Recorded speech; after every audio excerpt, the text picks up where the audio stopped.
What's up? We are in the Great Smoky Mountains in western North Carolina. Yeah. Just miles from Asheville. Look at behind us. We just saw So a time pretty. lapse, but so today we thought we would kind of go over the pros and cons of living in a Toyota Sienna, like mini camper style. Talk about how it is to actually live as a couple. Super raw, unedited footage. Well, edited, but yeah. Yeah, well, it's really honest. Some raw and honest footage about how it actually is. Yeah. Living two people, like 24/7, with your significant other. Yeah, cool. Let's do it. Yeah, so when we were deciding on what kind of van we were gonna buy, we did tons of research, watched a million van videos about van conversions, van life, all this stuff. I was obsessed with it. She was obsessed with it. Like, that's pretty much all we would do for weeks and months on end. And then eventually we landed on a Toyota Sienna, which, I mean, at the time kind of felt a bit like disappointing because we had these huge dreams of having the big Sprinter van with the, you know, the beautiful wooden floor, wooden roof, like Beautiful wooden white design. White, yeah, white, everything, the ones you see on the gram all the time, you know. But in the end, it just didn't totally work for our budget, and this has worked okay, and we've been happy with it over the past 3 months.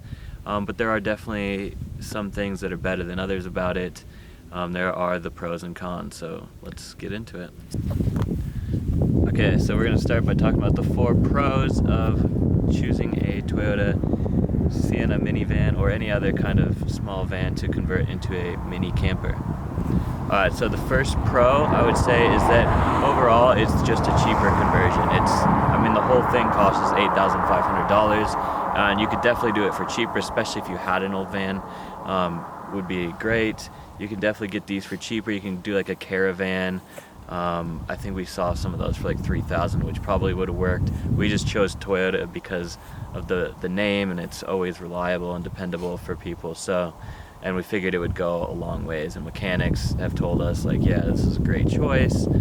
These things last forever. So, and we've been happy with it. It's done a great job so far.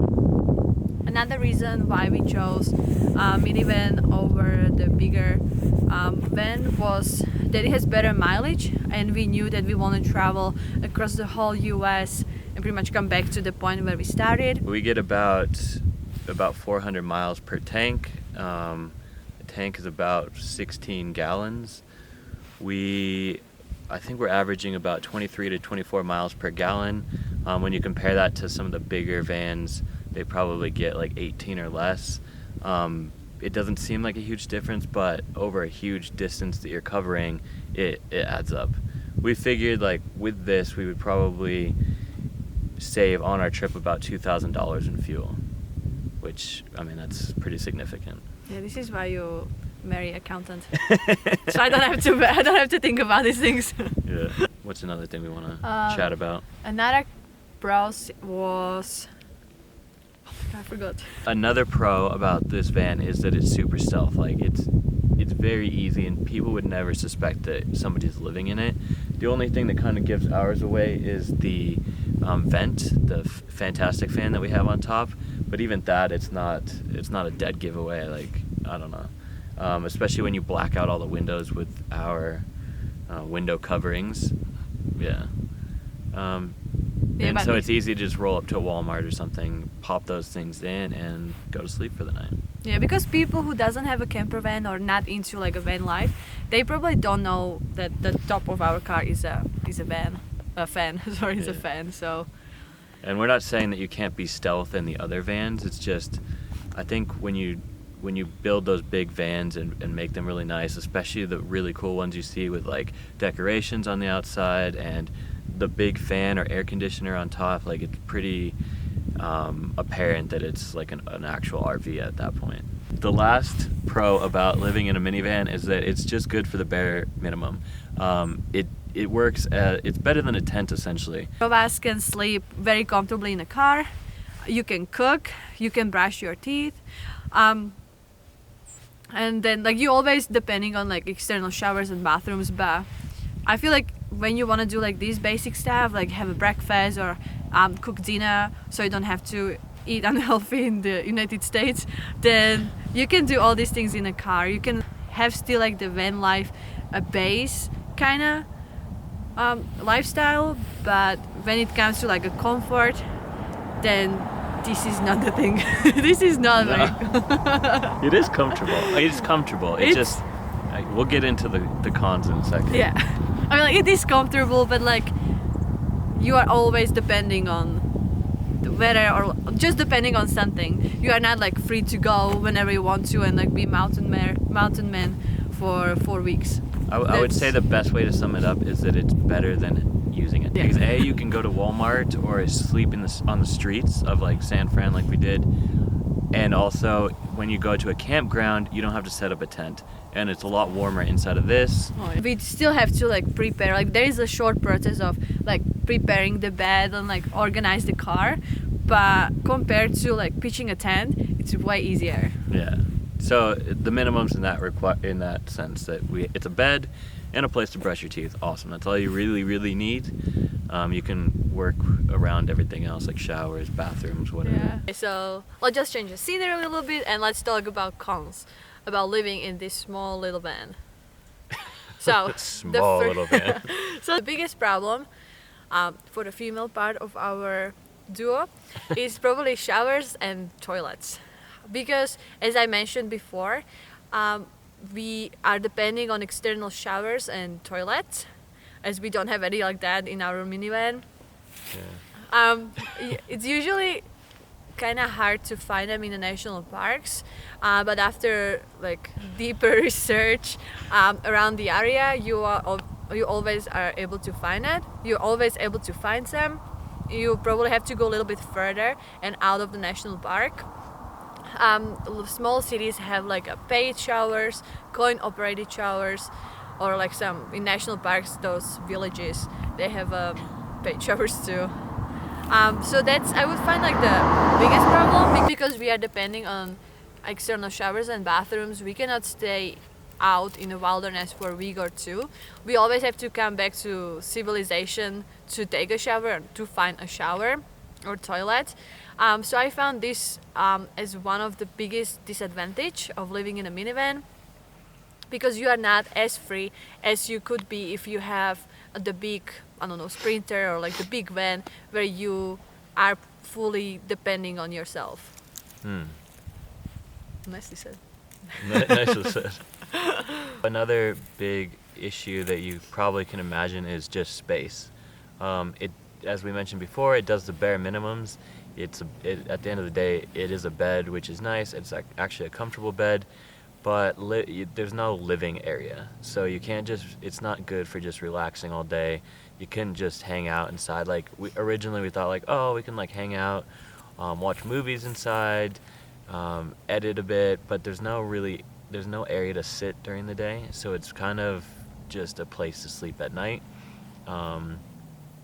Whereas like the bigger Sprinter vans, you can walk around inside, you can stand up, you can barely even kneel inside of this thing, so it gets a bit frustrating, and it also creates an environment that's just messy all the time.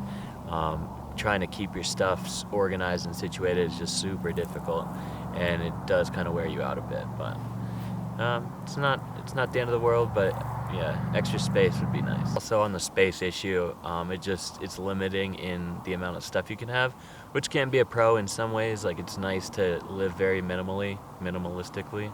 I don't know what the correct word is, but it's nice to be a minimalist in that sense. But then when it gets to winter and you're cold and you need jackets, it's just very hard to pack it all in, especially when you're two people. Another cons of living in a minivan is a cooking situation. It's amazing that you can cook and you pretty much can depend on your own living, on your own cooking, but you cannot cook whenever you want to, or you cannot cook whenever you feel like cooking.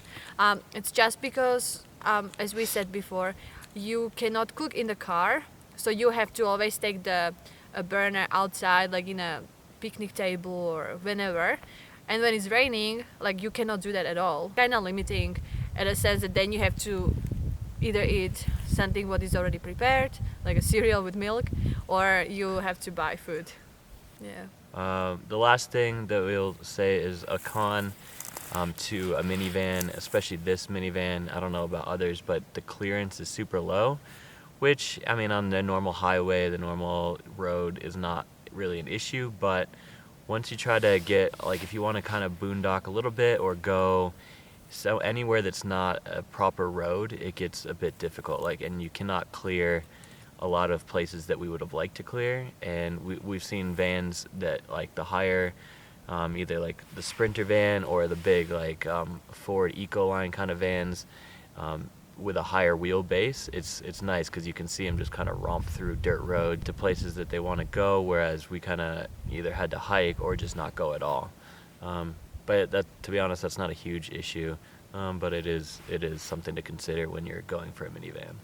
This is the main points we wanted to talk about, and hopefully help you to make decision when if you are deciding between these two options. There are definitely other stuff, but we just can't think about any of them right now. Thank you very much for watching. Hopefully this helped you to make decision. You're gonna say anything? All right, well, thanks for watching. Please subscribe. Peace out. Please subscribe and like our video if you like that. If not, that's alright. Just keep on watching anyway. We're gonna get better. We are Yeah. starting. Yeah. So This is video number 12 or something, so. So if you have any questions, just write it down. You see my new husband. So just write it down. We're gonna come back to you as soon as we can. All right. Adios, amigos. Adios. Let's just do Okay, but with. Okay, I'm gonna start that whole thing over again. Look at that. Another. You can have like the bare. Sorry, can Oh, you this do is that wrong. again? This Because is wrong. Oh, yeah. essentially better It's than a good tent. for the bare minimum. It's good for the bare. Okay. And the last fourth pros of living in a minivan is it do the. I don't know how to say it. It do this. What is it again? It's good for the bare minimum. It's good for the bare Or minimum. it does. Pros. Oh. So the fourth and last pros. Oh. So the fourth pros of living in a minivan. So the fourth. The bare minimum. I cannot say that. You just go with this one. Start this one. No, The- you need to pull step back. Okay. So the best way. I hate my life. You go.